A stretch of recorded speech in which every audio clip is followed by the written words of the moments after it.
Hi guys, welcome to my channel. বন্ধুরা, জলপাইগুড়িতে গোমস্তপাড়াতে একটা বাড়ি নিয়ে আসছি। দেখো, সোয়া কাঠা জমির উপরে বাড়িটি আছে, একদম রাস্তার সামনে। আশেপাশে বসতি, রাস্তার উপরে বাড়িটি আছে। আমি বাড়ির ভিতরটা দেখিয়ে দিচ্ছি।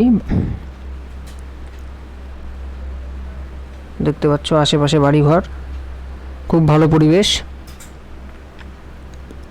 সোয়া কাঠা জমি,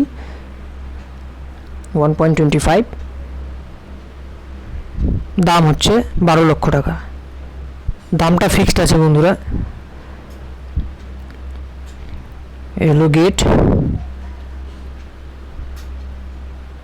এবার ঢুকছি ঘরের ভিতরটা। দেখো,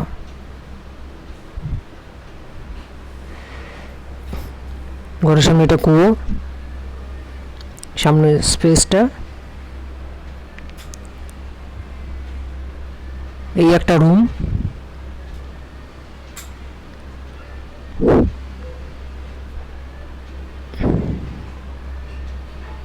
এই আর একটা রুম, পরে হচ্ছে রান্নাঘর। এটা রান্নাঘর।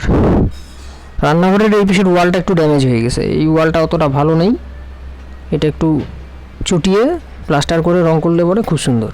এই সাইডে বাথরুম ছিল, কিন্তু বর্তমানে এখন বাথরুমটা নেই, বাথরুমটা ভেঙে দেওয়া হয়েছে, তাই জায়গাটা খালি। 4 ফিটের মতন আছে, 4.5 ফিট হবে গ্যাপটা। এই আর একটা রুম,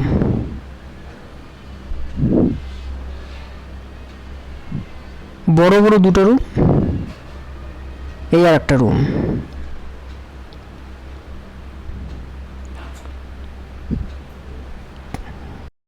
বড় বড় 3টে রুম আছে, আর একটা ছোট রুম। 4টা রুম, টোটাল রুম আছে 4টা। তো এখানে একটা কাজের ব্যাপার আছে, সেটা হলো যেহেতু বাথরুমটা নেই, তো যে কোনো একটা রুম ভাঙতে হবে। রুম ভাঙে বাথরুম টয়লেট বানাতে হবে। আর যদি সেটা না হয়, তাহলে যে ওই পিসে যেটা ফার্স্টে আমি 4.5 ফিট জায়গাটা দেখালাম, খালি যে জায়গাটা আগে বাথরুম ছিল, সেই জায়গাটা বানাতে হবে। কিন্তু সেইটা ঈশান কোণের মধ্যে পড়ে, অনেকে পছন্দ করে না, কারণ যদি বাস্তুমতে থাকে তাহলে সেটা ঠিক না। এর জন্য যে কোনো একটা রুম ভেঙে যদি বাথরুম বানানো যায় বা কিচেন বানানো যায়, তাহলে পারপাস অল সলভ। রুমের সংখ্যা ভালো আছে, রুমগুলো বেশ বড় বড়, 10-12 রুম আছে।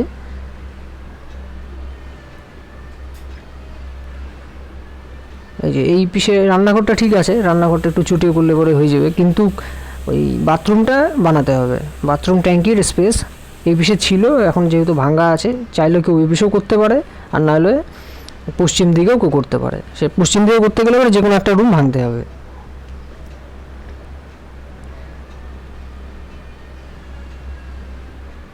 বারো লাখ টাকা দাম, সোয়া কাঠা জমির উপরে আছে, জলপাইগুড়িতে গোমস্তপাড়াতে আছে।